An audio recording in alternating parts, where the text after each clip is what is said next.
sinners? Welcome to the ZOpium Den, house of the anti-fuddy-duddy Bible study. CJ and I welcome you. That's right. We gonna get down with this scripture smoke. Tote. That's right, man. The holy hookah is loaded.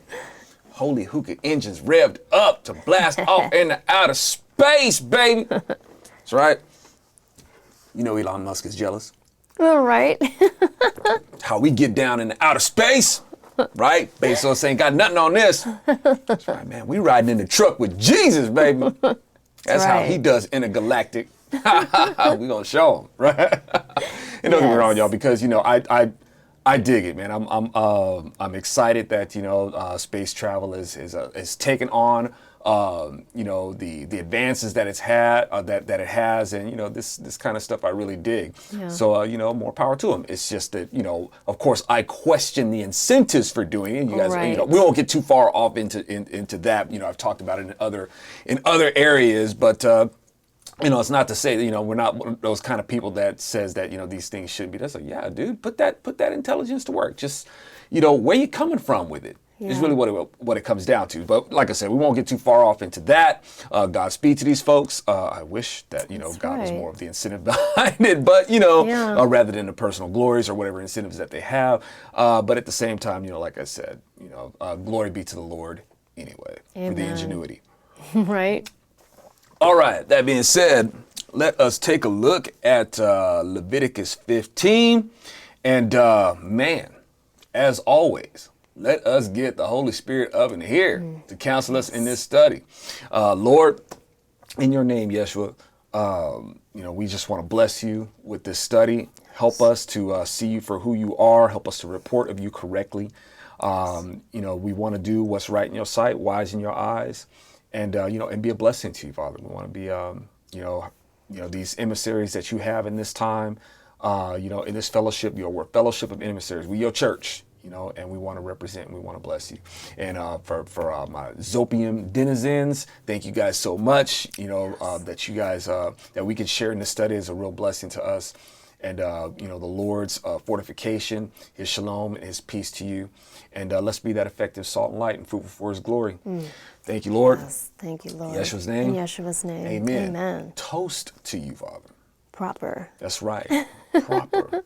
Make sure you get these mugs. Do it right. Sip in style. Make the Lord smile. Oh, wow. You got rhymes now. That's right. Anointed. Anointed rhymes. All right, y'all, let's do it. And, we're still talking about I don't know, I guess we're still talking about VD. Oh, that being said, since we are, disclaimer, Uncle Zoe going to keep it, PG-13. And, if you want to, review the study before, of course, I know that y'all be raising your children's up in the instruction of the Lord. Right. and if I'm blessed to be able to be part of y'all's journey of sharing in the Word of God and you find these studies worth, sharing with your family and stuff like that, it's a blessing to us. And, and if you want to review them before, as we talk about topics like this, as we're in Leviticus, right. You want to review them first before your youngsters hear them. That's totally understandable. But, like I said, we always going to try to be, on point and respectful in here, keep it PG-13. Yes. So, Uncle Zoe won't get too obnoxious. So just a heads up there, we'd like for you to feel like we can discuss these things in Leviticus before we get too crazy with it, and you'd be like, "Oh my God, Luca covered my kids' ears," and stuff like that. So. And we're in Leviticus 15. That's right. Okay. Yeah, talking about VD. Yeah. I'm pretty sure it's probably VD, something like that. Something unclean that you don't want to. All right, so we're gonna take it from. Let's read. Leviticus 15:9 through 11. Right, this is part 2. Yeah. Part. Thank you for keeping count. I lose count. All right. Let's see. You lose count after 2, Zoe? Come on, man. You're a drummer. That's not true. Yeah, that's right. I'm a drummer. I can count. Right. 4, 4, 6, 8, 7, 8. Right. 9, 8. I can do my fractions, baby. Okay. Anyway, let's see. Any saddle, the one who has the discharge rides on will be unclean. Whoever touches anything that was under him will be unclean until the evening. Whoever carries them is to wash his clothes and bathe himself in water, preferably. I don't know anything else that you might want to bathe, but do it in water. All right. Bathe himself in water, unless you're going to be like, what's that, Joselle or something like that, get into a bathtub with a bunch of milk, milk and Fruit Loops and stuff like that. See, that's not a good one. You don't want to take a bath like that. Water, right? Use water. The Lord has to specify with us. Yeah. Okay. Water. You're like Bill Cosby. Bill Cosby. Use soap. Bill Cosby. People be like, Bill Cosby's not a good. Don't refer to Bill Cosby. Please. Just Jello pudding in here. Ew. All right. Okay. Don't take a bath with Jello pudding either. There's a Jello pudding bath. All right. Stop it. Eating the pudding. Eating the pudding. Okay. And be unclean until evening.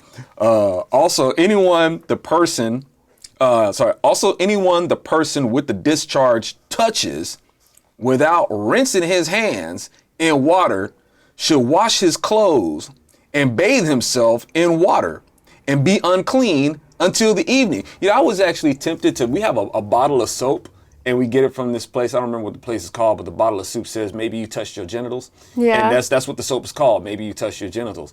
And I thought it'd be like really funny because this verse is like, it's like, make sure if you touching your stuff, man, make sure you wash your hands or anything like that. And then, but I didn't want to invite the question of, Zoe, why do you have that soap? Because your wife bought it as a joke. Why does your wife have it as a joke? It's great to have in your bathroom that people have the public restroom in your home. Exactly. It's a great conversation piece. Except for when a pastor comes over and you're unsure about it. No, that's even better. That's even better. He's like, hey, pastor, if you're shaking it more than 3 times, you're playing with it. Stop it. Uncle Zoe. Yeah. All right. Anyway, so let's look at what it's talking about here. All right, so your saddle, this saddle, and actually it's anything really that's under you, but it's going to be talking about this saddle. I imagine that horse be like, hey, you wipe that off. Gross. Right? So, and like I said, this saddle or the words that's in here, it's going to be including like it's for charioteers, military, right? Somebody's got to take that saddle off, right? Yeah. And when they do that, they're going to be unclean. Well, what's up with that? It's like, that's not fair, right? But that's the way it is. I mean, people get exposed to things, Right. And the Bible's already letting you know. It's like people act like, this exposure stuff is, like I said, these people acting like these Pharisees and talking about 6 feet and quarantine and all that sort of. The Lord already let you know, man. It's like, dude, you can't be exposing people to stuff. Yeah. When you do, there's protocols to it, practical protocols. Mm-hmm. People look at this and think it's strange or like, right. all hung up and stuff like that. But what does it say? Unclean until evening. Yes. These people talk about, we went 14 days to flatten the curve. Now it's turned to like, what, over a year? Year and a half. Unclean for a year and a half right? and counting. And now they're talking about locking down again. Mm-hmm. Come on, man. Yep. So it's like, you guys think the Bible is weird? Bible is actually quite practical.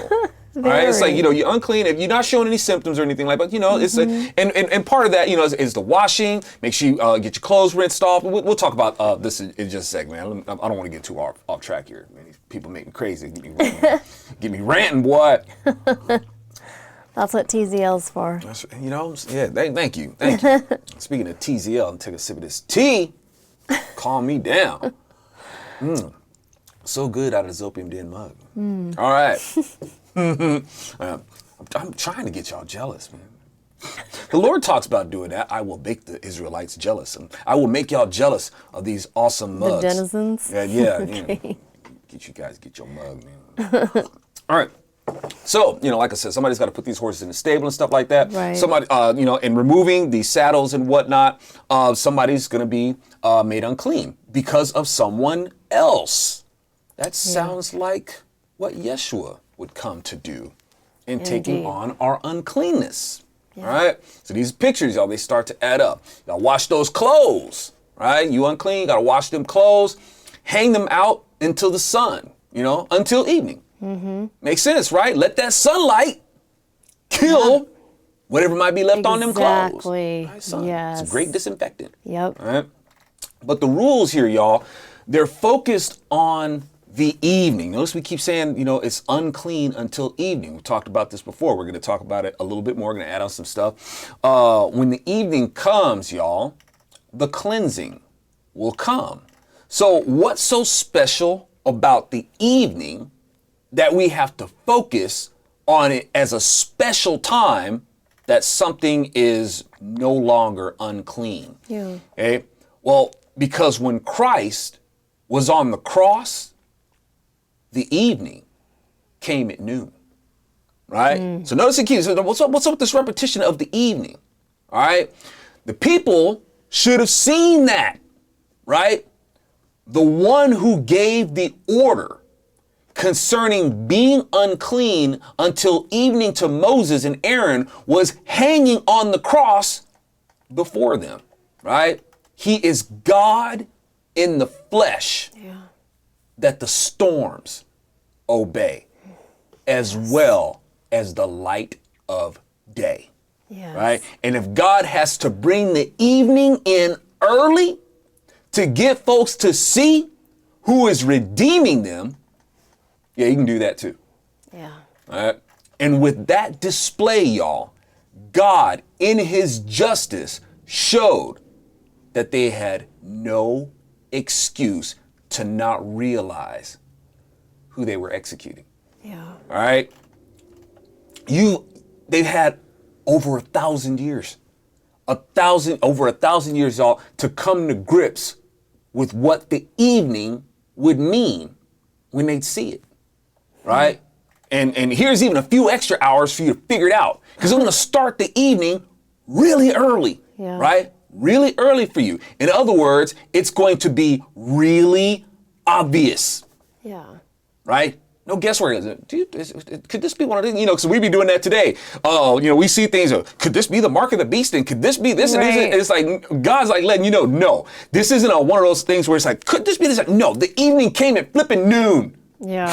Right? This person is up on the cross. He's been telling you that he's God. Evening comes to noon. So, it can't be him. All right? No excuse to not get it. None. All right? So Luke 23:44. It was now about the 6th hour, and darkness came over all the land until the 9th hour. Wow. Mark 15:33, from the 6th hour until the 9th hour, darkness came over all the land. Matthew 27:45, from the 6th hour until the 9th hour, darkness came over all the land. Okay? But rather than recognizing the one who is cleansing them as the evening is miraculously brought in early, they mocked him and said he saved others. He can't even save himself. Wow. Not realizing that he was cleansing them under the obvious indicator of the miraculous early evening 3 hours before he died. Yeah. All right? Even before going to the cross, Yeshua was healing folks in the evening. Yeah. All right? But despite all the evidence, people still didn't believe. All right? Just like people like freaking Joe Rogan, right? And his stupid reasons for rejecting Jesus. Right. All right?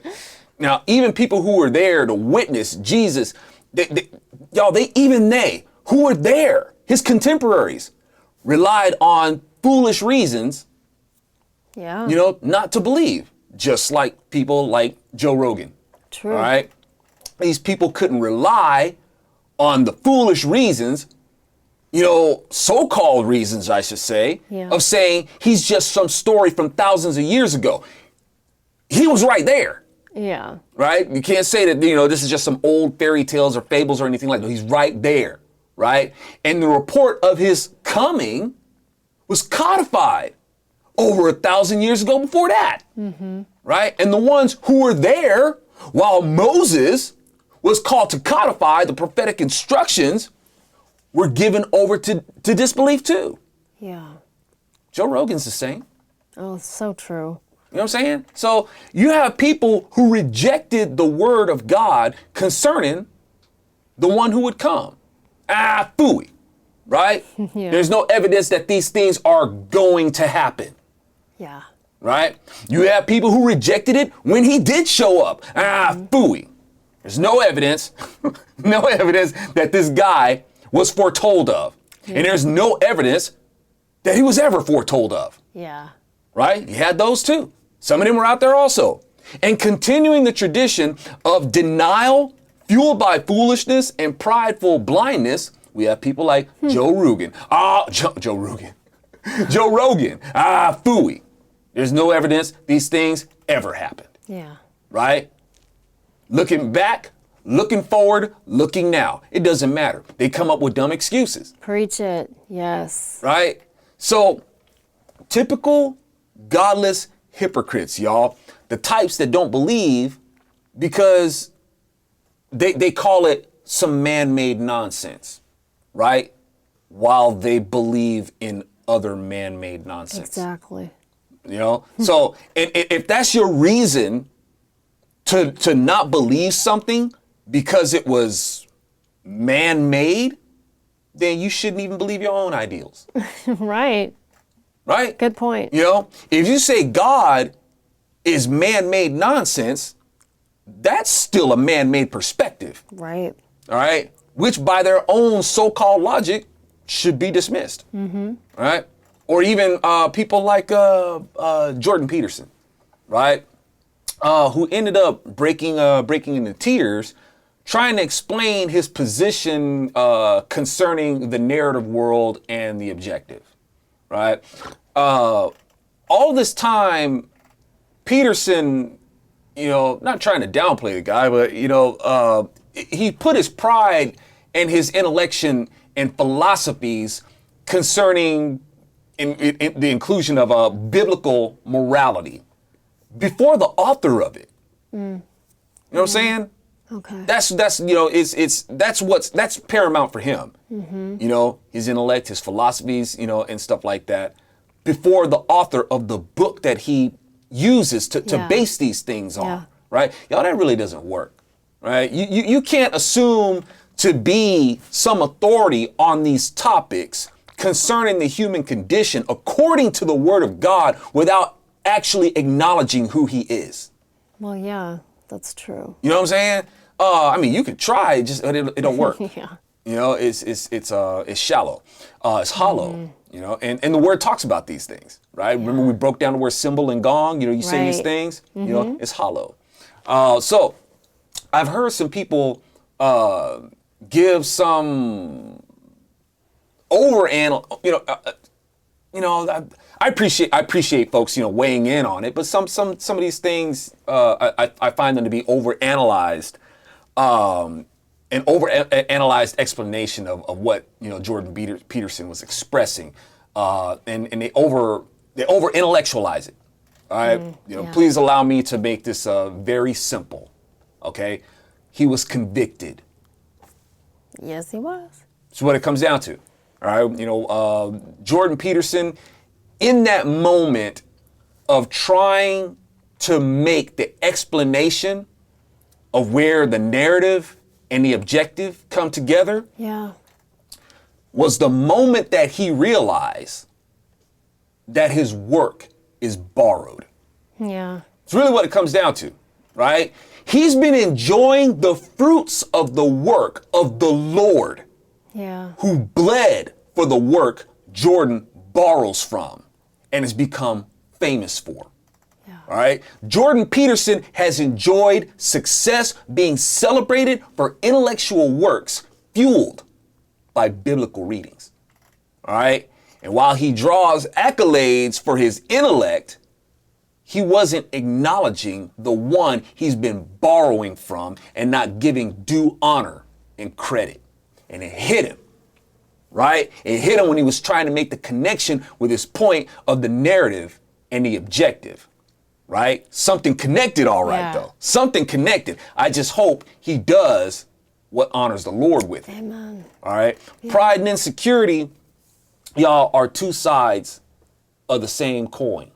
Right? His pride in his intellect keeps him from the humility of accepting who the Lord is, and the sense of insecurity of being seen as weak for submitting his pride to the Lord he's been borrowing from. Wow. Right? Yeah. It may well have hit him also, y'all, that he's been promoting the idea that intellect is more of a worthy pursuit and celebration than Jesus, right? This includes the idea that you don't have to believe in Jesus to be moral. But that doesn't explain why Jordan would borrow from him, you know?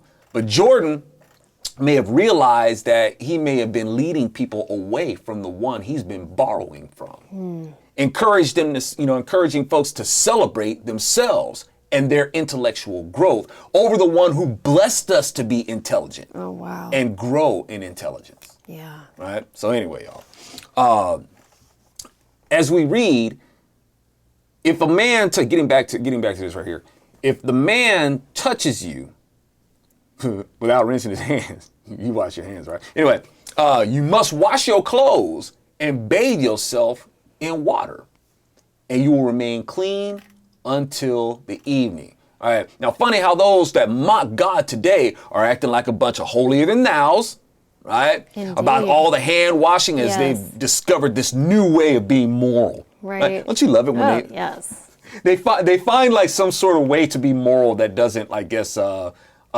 they overcompensate with it, so they can enjoy their indulgences and stuff like that. But look how moral I am. Look at me washing my hands. Right. You make sure you wash your hands 20 seconds and, I guess that's their, that's their version of the rosary or something, getting their hands in there and counting how many times they're rubbing their hands together and stuff like that. That's their rosary or whichever, you know what I'm saying? So, and that's them doing their penance, and they're a good person because of it. And they're going to, be like Pharisees, walk around and making sure that they're making you sure that you do it as well, and not be in violation of this commandment or anything like that. Yeah, and now they're walking around shouting unclean to the unvaccinated. Right? Yes. And look at the confusion that's going to cause, It sucks, because, we're not, wearing our masks, and it sucks because it's like, do people think that we're vaccinated?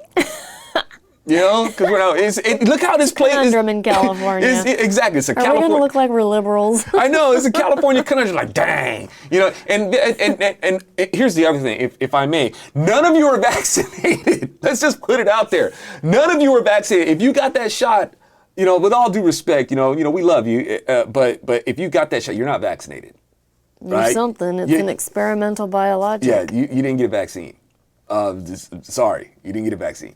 That's all I got to say about that. Right? Before we turn this into some whole other thing, that's not what happened. So anyway, now God has already said, make sure that you wash your hands, because I know that you were playing with it. All right, so make sure you wash your hands. Now notice, all right, that emoji like that's on your phone. It's like, or yes. She just did like all like six I of could them. only see that. Yes.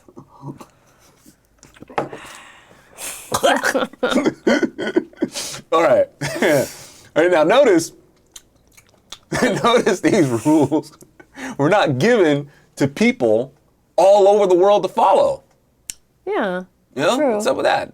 It's, everybody should wash, their hands. Yes. After playing with it. Everybody should wash their hands. All right. Now, but God gave these ordinances to the Jews, right? Not for the sake of a religion. All right. Now, if it was, basically it would have been given to the whole world to follow. Right. It wasn't given to the Jews for a religion per se, but for a record to point to the Redeemer. All right. With the charge to keep the testimony, instructions, and what have you, religiously. Right? Does that make sense? They had to follow these instructions very religious, but it wasn't meant to be a religion per se. Right? Because these things that they do, all these practices that they would have to do, all these protocols, none of these things save them. Right? They're not saved by any of these things. Yeah. So but they came to, just like God said that they would, you're not going to understand, but you have no excuse to not understand. See, that's the difference. That's the justice of God. You're not going to understand this, but you have no excuse to not understand it. Yeah. Right? I'm making this stuff as plain as day to you. Really. I mean, when you really get down to it, I really am. As plain as telling Adam, dude, don't eat from that tree. It's that plain. This stuff that is, it may be like difficult, but that's the part of the plainness of it. It's like, really, I got to do this? Yeah. Right? That seemed kind of strange. Yeah. So you'll remember. Yeah. Right? You have no excuse to not see what's going on here. But I know that you're not going to. All right. But you are going to follow these instructions religiously. Not for a religion, but so when the Redeemer shows up, he is, you know, that's the guy. The generation, when he shows up, because of what was passed on to them, kept, right, in order. You know, oral traditions, you'll notice that a lot of times it seems like they speak in hyperbole. Yeah, so they're like mnemonics, so you won't forget. Wow. So when the Redeemer shows up, it's like, that's the guy, right? Through oral traditions, through scriptures, they got it. Yeah. So the picture's been painted, right? So that's what I mean by just following it religiously. The religious aspect of it doesn't save them. It does not redeem them. It's not for redemption that they follow these things. It's for the Redeemer that they would recognize. Awesome. That's what it's for. All right. So the Jews, y'all, were commissioned for this religious charge, right? Like I said, keeping this religiously, not following a religion for salvation per se. All right, but following these ordinances religiously to keep the law and record so that the world would be redeemed by the one who would come through them. Yeah. All right. Awesome. Just their charge. So these rules aren't about a legalistic lifestyle that they would have to watch so very carefully and follow every letter of it.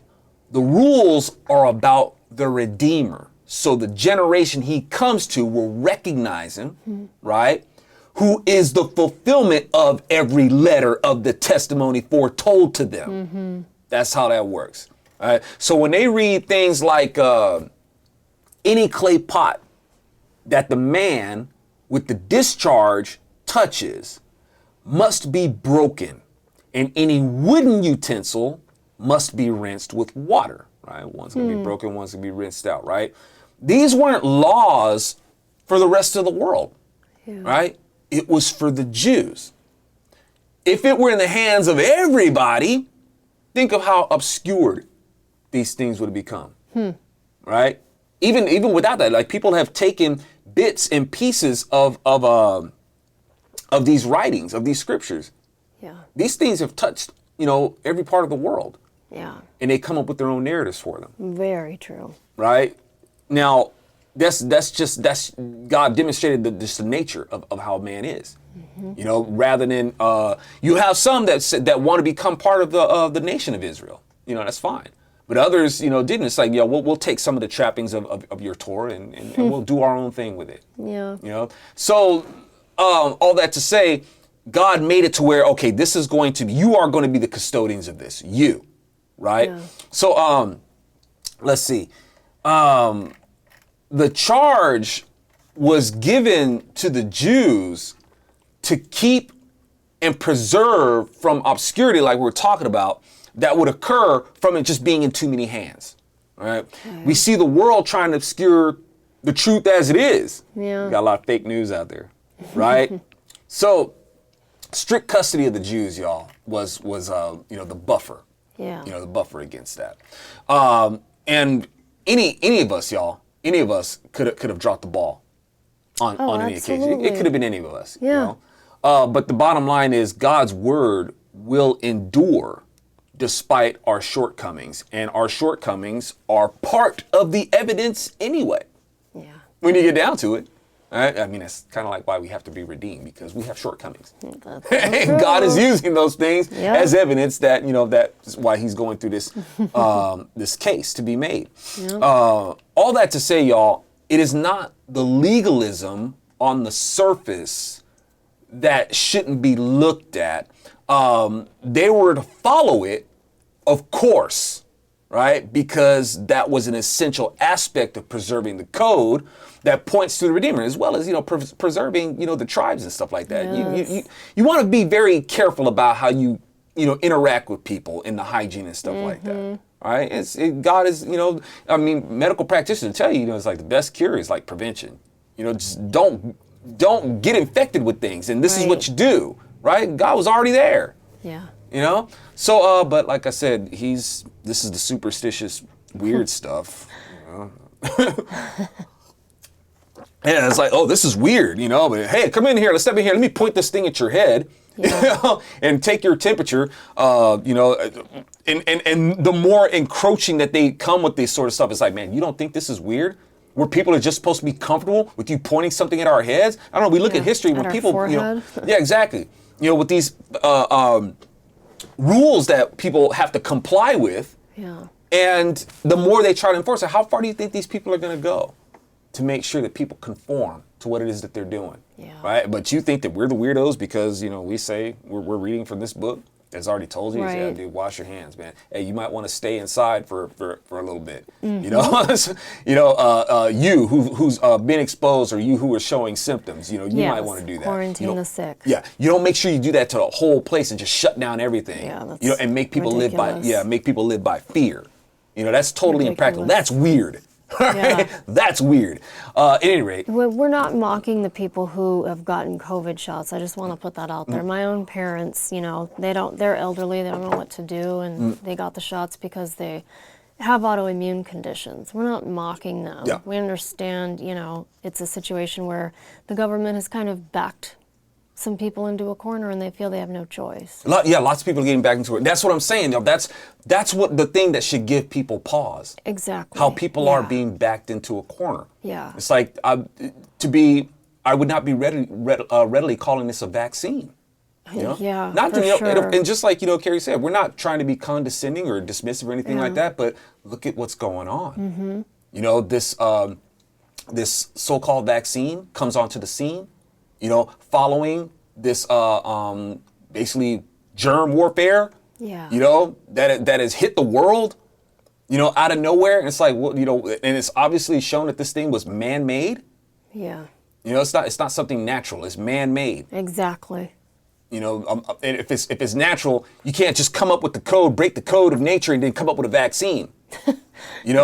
Something was created to go along with this man-made thing. That's why the code was so easy to break, or make something that could be show some sort of semblance of a vaccine to be convincing enough for people, where you could have a consensus of scientists that could make the argument that, oh yes, it's a vaccine, or something like that, and then silence the ones on top of that. Silence the ones who say that's not a vaccine. Yeah. The professionals, right? Respected scientists in their field. And that's very scary, actually. You see what I'm saying? It's like that kind of stuff is like, I'm not sure. That's what the folks are getting.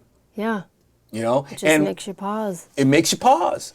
And when it's to the point of where it's you can't get a job, or you might not be able to keep your job. Right. You have to find another job, to a point where you can't come into the store, you can't buy.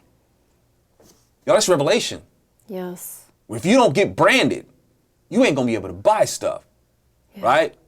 And it's gonna shut down your business. You got a business, and it's say, for instance, you got a business, and you refuse to comply with having your employees vaccinated, you gotta shut down your business. You can't sell. What does Revelation tell you? You don't take this mark, you will not be able to buy, you will not be able to sell. Yeah. If it looks like the mark and it smells like the mark, you don't want to go down. I'm not saying that's what it is. No. We're not saying that.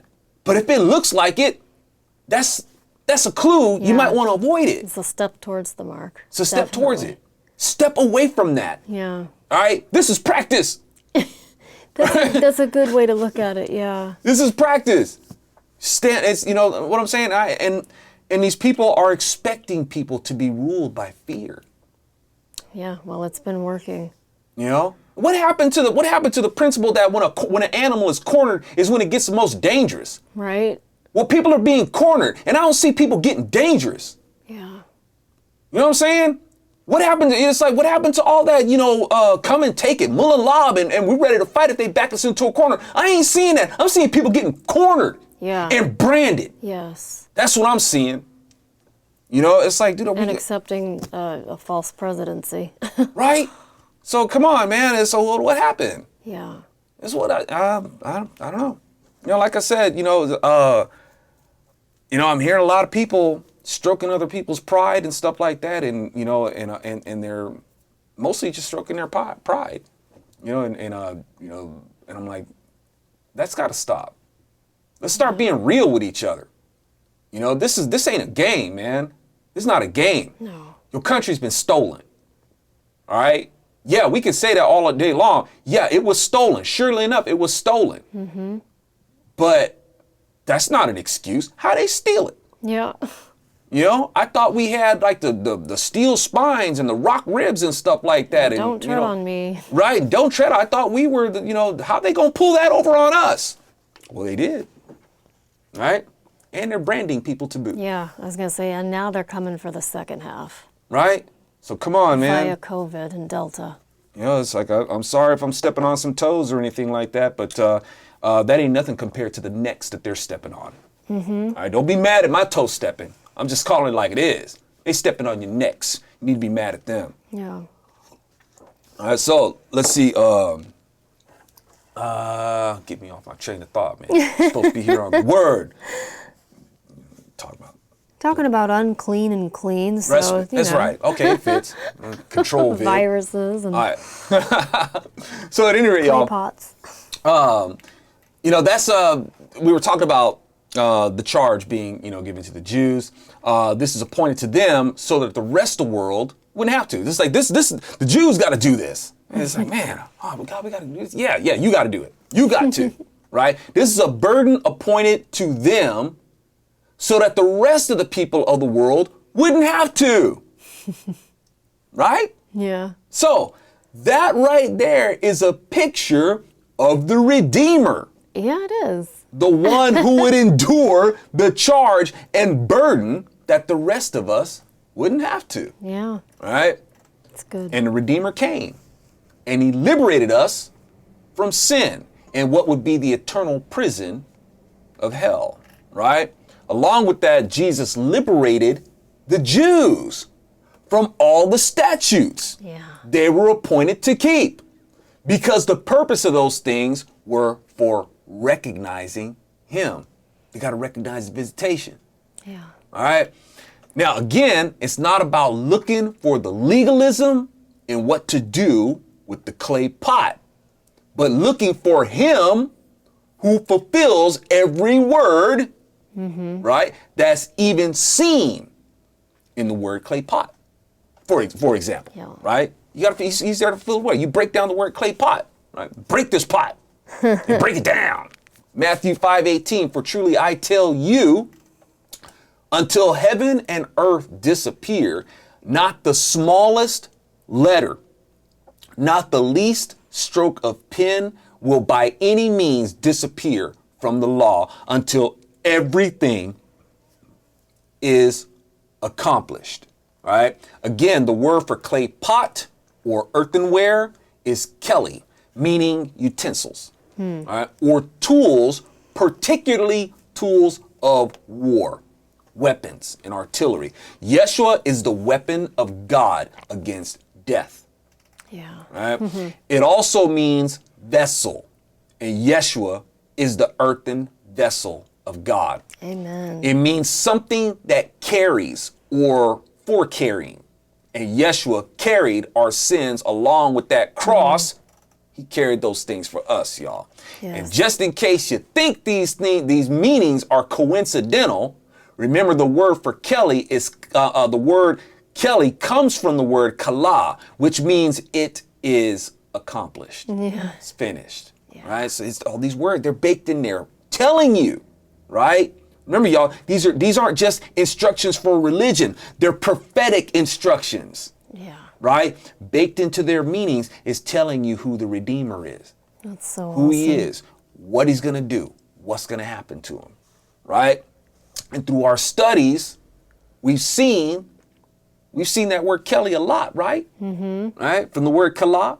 So, I mean, you think the Lord is trying to tell him something? I think so. Right? Again, Matthew 5:18, for truly I tell you, until heaven and earth disappear, not the smallest letter, not the least stroke of a pen will by any means disappear from the law until everything is accomplished. Right? John 19:30, when he had received the drink, Jesus said, it is finished. With that, he bowed his head and gave up his spirit.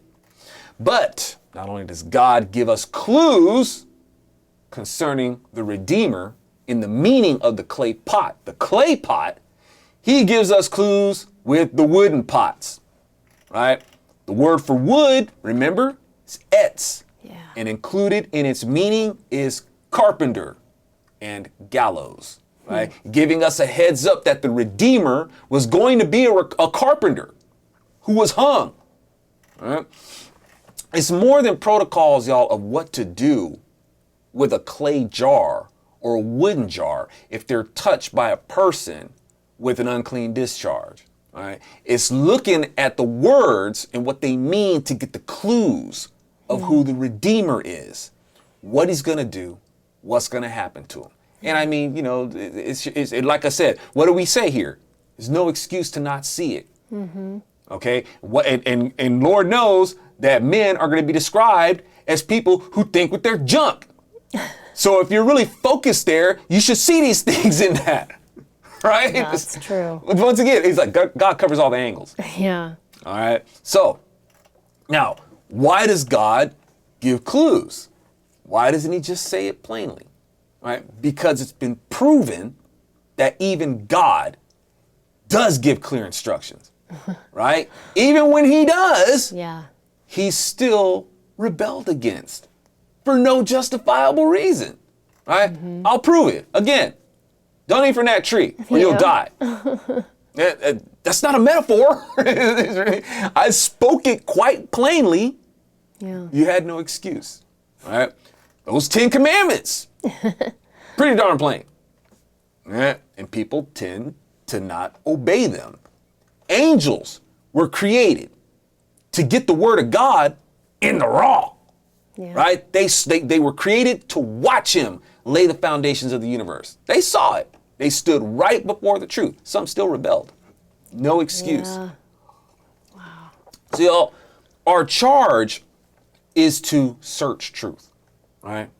Recognize him who is the truth and stay in the study and discipline of that. Because that's what you do when you're genuinely interested in something. Amen. Yeah. Right? Yeah. That's a test of your interest. You study it. So God gives clues, not begrudgingly say, oh, I got to study. It's like, no, dude, I can't wait to dive into this book. Yeah. Learn about my king, learn about my Right. daddy, right? So it's like, yeah, we have a genuine interest. Yeah. So that's one of the reasons why God does that. God gives clues, and the ones who love him rely on him to clue us in as we study him. Yeah. Right? So God has already shown what happens when look, I'm gonna go ahead and just give it to you. Right? Just take it for granted. You know, now we in the age now, it's like he's done these things. He's given the evidence and all that sort of stuff. He's done those things with generations. Yeah. We're the generations with the charge. It's like, no, you just gonna get the faith. Right. You got to have faith in it. I done already done the evidence thing. They killed me for that. Yeah. Right? You guys got to do it by faith. Good point. Right? So let's see. Let's read Leviticus 13:15. Where you at? 13. Let's see. When the one who has a fluid discharge is cleansed of his issue, then he is to count for himself 7 days. Count for himself 7 days for his purification and wash his clothes. Wash your drawers. Then he is to bathe his body in running water, and he will be clean. On the eighth, On the 8th day, he is to take 2 turtle doves or 2 young pigeons and come before Adonai at the entrance of the tent of meeting and give them to the Cohen. The Cohen is to offer them, one for a sin offering and the other for a burnt offering. So the Cohen should make atonement for him before Adonai as for his fluid discharge.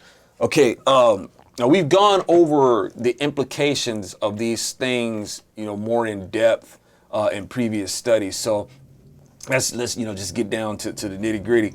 The cleansed person represents the redeemed. All right, Yeah. by the Redeemer. The Redeemer is represented by the 7 days. Right, the 7 days is God's cosmic declaration in Genesis that the number 7 is going to be associated with what he deemed sanctified and complete, well-deserved rest. Yeah. Remember, y'all, the earth was unclean and had to be washed. All right. So we're talking about discharges, right? We're definitely talking about some discharges, because included in these discharges are those of a sexual nature. I mean, remember, we're talking, from semen to snot. You don't want to, Right. be exposing people to your bodily fluids. Yeah. But the implication here, y'all, is talking about, of a secret nature. I think in the King James, they call it the secrets. Okay, so now bodily fluids. We're talking about these bodily fluids, venereal diseases and whatnot. Like I said, these things are going to be seen in Genesis right off the bat. Genesis tells us right from the beginning that the earth was covered in such discharges. Right? The word for water that the earth was covered in, like when you right from the first page of the Bible, God's his spirit is hovering over the face of the water, right? That water, okay? The word for that is ma'im. And included in that meaning, and in the waste, because waste is included in the meaning of ma'im. It means wastewater, right? Or just waste. And what's in this waste? It tells you that things like urine and semen, a discharge, right, was in this water, right? And also unclean disease discharges, right? The earth was awash in it, right? From pre-Adam beings having the freakiest fornications, right? Before Adam was here, the earth was, the people, there was something, not people, not humans. Humans were not here. Adam was first human, Adam and Eve, first humans, right? There was other intelligent beings here. And Ezekiel's going to let you know that they were angels, right? And angels, whatever they were doing, whatever they were engaged in, and there was organic life here also, not just the immortal angels, but there was other life here also. Whatever, that I'm not going to try to fill in, the blanks here. That's another discussion. But whatever it was, among the angels too, there was sexual activity, right? And the sexual activity also became unclean. It became disease also. And the world was fully defiled by it. Okay. So, like I said in Ezekiel, we read it. Ezekiel told you, it tells you, right, that Satan, the kingdoms that he had, violent, wicked, Right. The things that they were doing here, it really ticked God off. Yeah. Something was going on to where the earth was covered, and it was covered in waste that included discharges. Yeah. Okay. So I reckon if you held up, a big UV lamp against this earth, it would point, to a big glowing semen signature that was going on when God was hovering over the world, over the face of the deep, right? The earth, it had to be washed, y'all. It was just dirty, right? Now this is the flood, even before the flood of Noah's day, right? That's what the first page of the Bible, when you open up, you don't have to wait till you get to Noah to see the flood. The Bible opens up with the flood, right? Because the earth was already here. Mankind is only about 6,000 years old. The earth, right? That 6 days is a restoration period, concluding with the creation of man, right? But other than that, the earth itself was already here for a long time, right? And for 6 days, what we have here is God restoring the earth, right? Restoring the earth, resting on the seventh, the number that he associates with completion. Yeah. Yeshua is our restorer Yeah. who completed the atonement for Adam, royally screwing up. Right. And screwing up God's day off. Don't mess with God's day off. Right? This is why these 7 days keep being repeated. It represents the Redeemer. Right?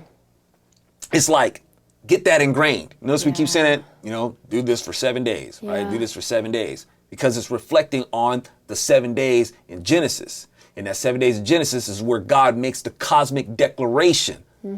Right? It's cosmic. He's like letting you know, like, what this happened. This restoration that's pointing to the restorer, Jesus himself.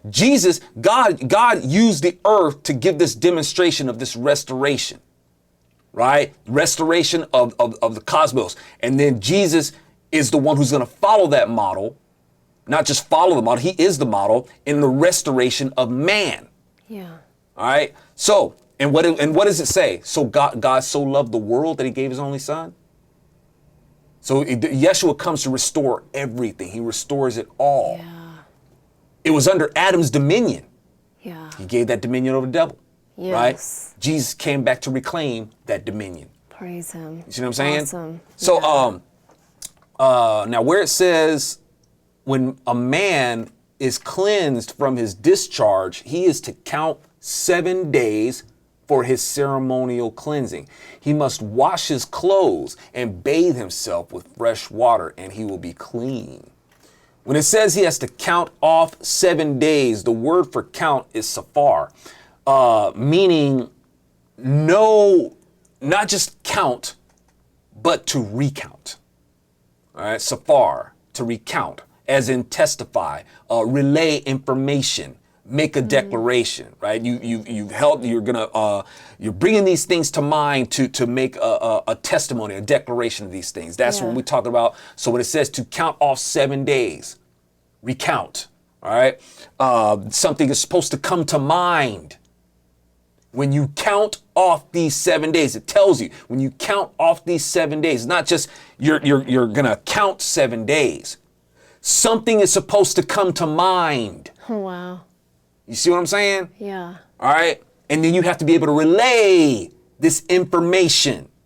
When people received a healing or a cleansing from Jesus, represented by those 7 days, they had to recount what Jesus did. And they should have recounted. That's what the 7 days was talking about. Yeah. All right. He was supposed to come to mind. Dude, that was always you. It was always you. You were the ones giving those instructions to Aaron and Moses. Right? Now, he would give instructions to not tell anybody. Yeah, true. But you got to read the whole thing to find out why. You can't just go and tell people that I, God, in the person of Jesus, healed you. We see that, even by Jesus following everything he was supposed to do, that still resulted in a problem. Right. And he knew that this was going to happen, but they had no excuse and he was still justified. Yeah. Okay. Now, they have to go about it this way because they won't have any reason, right? That it's like, you don't want to give them any reason to not see that I'm God in the flesh who healed you, right? So you can't just go shooting off at the mouth that this happened. There's certain things that you have to follow. You have to do what was prescribed by Moses, right? By my authority. I was the one giving the law to Moses, but you're going to have to go ahead and follow this, right? Get yourself cleaned up. Take 2 turtle doves or pigeons to Adonai at the entrance of the tent of meeting. Let's read that and just let that sink in. Do what was prescribed by Moses, by my authority. All right, a little insert there. All right. Get yourself cleaned up. Take 2 turtle doves or pigeons to Adonai at the entrance of the tent of meeting. At the entrance of the tent of meeting, the priests will offer them as a sin offering and a burnt offering, making atonement for them. You have to do that to verify that you weren't healed by witchcraft, all right? And that Jesus wasn't some warlock that healed you for the price of your firstborn or something. Yeah. Now remember, Yeshua's healings are calculated. They're executed to reflect what was recorded in the OT, right? Now this is a very important note. In this chapter it says, bring the turtle doves or pigeons before Adonai. When they were healed by Yeshua, they were already before Adonai, right? They were to come to the entrance. And the word that's used for entrance is pathak, meaning the door or the doorway or the gate or the gateway. And Jesus tells us that he is the gate. Yeah. He is the door. Amen. He is both God and the gate. He's the God gate. That's right. Right? So it also says that it has to be brought to the priest. But wait a minute. Yeshua is the high priest. That's right. Right? How complete is Jesus? Right. He's got all this covered in one visit. Yeah. You know what I'm saying? Yep. These protocols are put in place and it had to be upheld, y'all. Like when the woman, you know, like I said, to keep the record, so we recognize Redeemer. But like the woman with the issue of blood, when she came and touched Jesus, she's got a discharge, making her unclean. Yeah. Right? So when she touched the fringe of his robe, Jesus said, hey, touch me. It's not like he didn't know, right? But he wanted the woman to voluntarily announce herself, right? And testify so that all could see. Right? It's not just the healing that he wanted them to witness, but his mercy, right? Yeah. And that they should be confident that he could do what was coming, right? So the power going out from Jesus to heal the woman wasn't the drain. That's no sweat for Jesus, right? The Lord felt power go out for him because it was all he could do to keep from killing everyone that woman was touching, right? That's what it comes down to. With this issue of blood, she came touching everybody because they're all clamoring on him, right?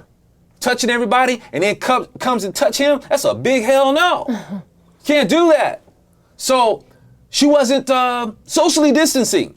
Let's just say it like that. She wasn't supposed to be around all those people. So everybody she made contact with to get to Jesus became unclean. Yeah. Right? And then she touched the king. You can't just do that, right? When Jesus felt power go out from him, he was spending his energy to put the brakes on killing everybody. All right? This woman knew better, but she also knows that he's God, right? She had to know. You know that you're going to touch God, right? Yeah. You know that you're going to touch the king because she had her faith. Her faith was strong.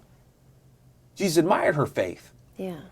Right? So that's why I'm saying she knew. She knew who she was going to touch. The king of the cosmos. You can't just approach the king of the cosmos any old way that you want to. Yeah. You don't want to be approached any old way that you want to. Right? I mean, or any way that somebody just roll up on you. Right? Imagine somebody somebody coming coughing and sneezing around you. Right? I was just going to say that. You know what I'm saying? You might get a little indignant. Right? Cover your mouth when you cough and all that sort of stuff. So this person just coughing. This person's got an issue of blood. Yeah. So, it's not like, Jesus is like this some calloused person or anything like that, man. It's, you strangers or anything like that. You can't just walk into the White House any old way that you want to. You can't just walk up to the president any old way that you want to.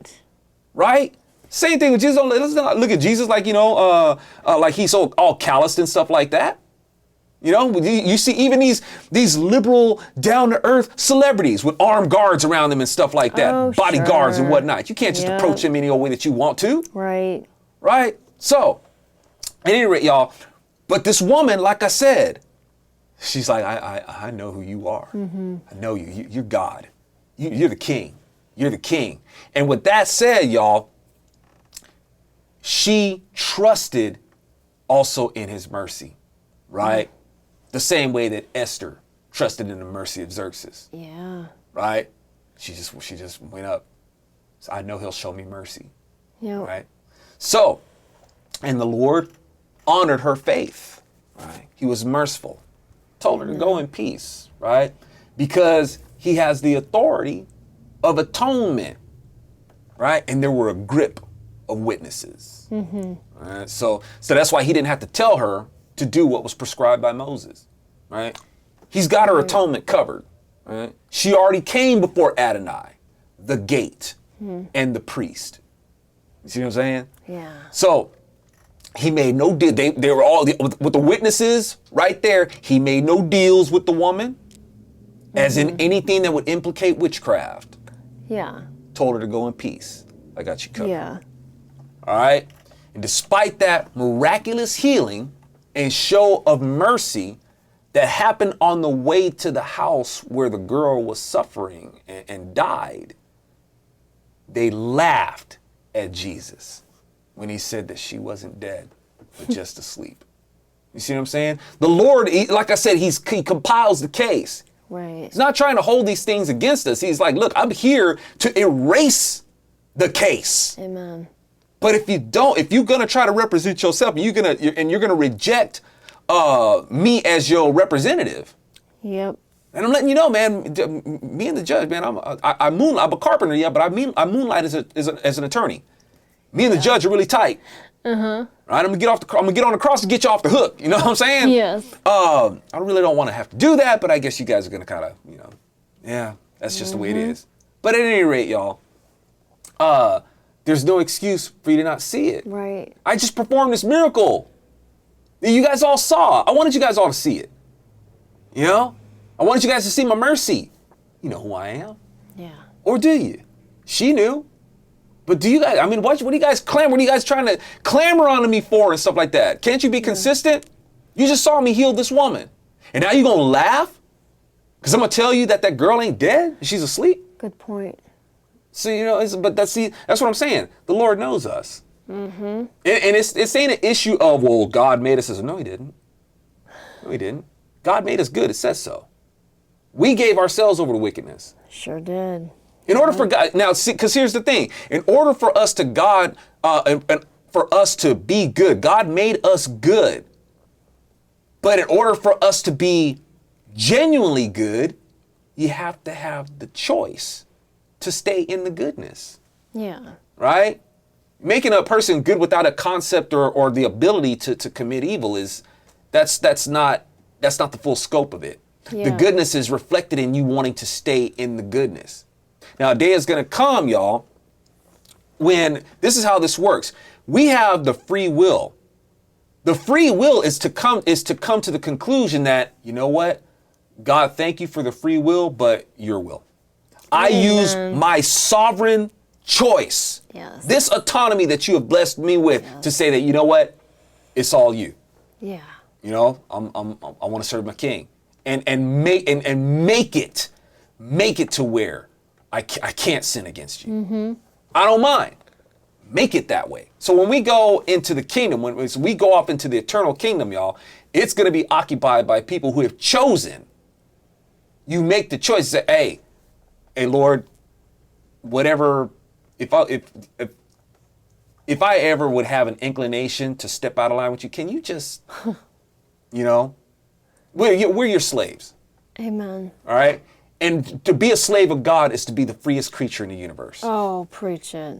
You know what I'm saying? Yes. That's where we want to be. This is the world this is the thing that people need to come to the conclusion to. You don't have to, but the alternative is really going to suck. And that's not God being mean and saying, I'm going to send you to hell if you don't want to do it my way. It's not that. There's no place, like I said, there's no place else to go. It's just not it. And nobody else is going to be able to create an eternal paradise for you. There is no end of consciousness or anything like that. It doesn't stop. And if you hate God, God's not going to make you live in his kingdom with him. And if you hate God, don't expect him to make some sort of special accommodation. Well, if you don't want to be in my kingdom, I'll go ahead and put you over here in this sub-kingdom or anything. No, he's not going to do that. There's no place else to go. Yeah. But you're going to have people who are going to, just outright reject that. and, they laugh and they mock Jesus, and say, there's no evidence. These people had evidence. They still laughed at Jesus. That's right. Yeah. You know what I'm saying? So God, these things, they have to play out, unfortunately. I feel you guys though. It's like Maranatha all day, and these people out there who did, have the evidence. Jesus gave them the evidence. I reckon people like Joe Rogan, would have fit in quite nicely with that crowd. Yeah. Witnessing evidence, then turn around and be dismissive of the evidence that was clearly demonstrated and still laugh at Jesus. Yeah. Right? So, man, Jesus gonna have the last laugh. But, he ain't petty like these people, though. That's very true. He ain't petty. It's like the Lord says, man, I don't delight in the destruction of the wicked. Amen. I'd really prefer it if you see the light and live. Yeah. But I don't know. You just taught us about the Lord's mercy, so. Yeah. I mean, I don't know. Maybe God might be on his iPhone, like replaying it, like on the YouTube. No. Man. Oh, dude. Yeah. Oh, look at him. I mean, hey, Gabriel. that was funny, man. The way you tossed him, you snatched him up and tossed him like a dragon. He was just kicking and screaming, man. He was just kicking. You just tossed him in. You cold, bro. You cold. Anyway. Thank you, y'all. That is Leviticus 15. Well, that's part 2. We still got another part coming. I hope you guys got something useful out of that. I hope it blessed you. And if it did, and if you're new, welcome. And we hope that you find these studies in this study party in our fellowship. Word supporting to help us keep the lights on, and that you'll visit us at bronzeserpentmedia.com. Hit that tip jar. Drop a buck in the bucket if if you did what it is that we're doing, and you find these fellowships important, y'all. We're trying to promote the gospel. We're trying to promote sanity. Be that salt and light, and we hope that you are find this to be one of your favorite hangouts. Yes. And that we can spread this community of truth and sanity. And based on what the Lord gives us. Let's pray for each other. Make sure that, we are edifying each other according to what he says. Right. And like I said, this is our study, y'all. If you guys got, as you do your studies, put your studies in there. Let's help each other. Right. Just hold each other accountable. Let's, help, keep each other strong. Let's, let that iron sharpen iron. And because, the ZOpium Den, y'all, is, we want it. We want the territory of it to grow. Let's, spread that testimony and trust in the Lord to guard and protect it. Discipline us to make sure that we stay on point with him. Yes. Not let it, start to get twisted up and turn into something else. And that we run these things by each other, and that we stay squared up with him, prayerfully, on point with him, and be at the feet of the Holy Spirit, and make sure that he tells us what time it is. Yeah. So that being said, I'll remind y'all again, go to bronzeserpentmedia.com so we can keep these lights on to make sure that we can have that. Get these mugs, the ZOpium Den.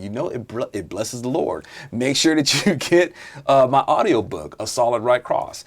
Get the music, 20-Pound Sledge. Help us rock the gospel, y'all. Help us to represent in the culture. Promote that sanity and that gospel, right? So, Lord, thank you so much. We hope that our study has blessed you.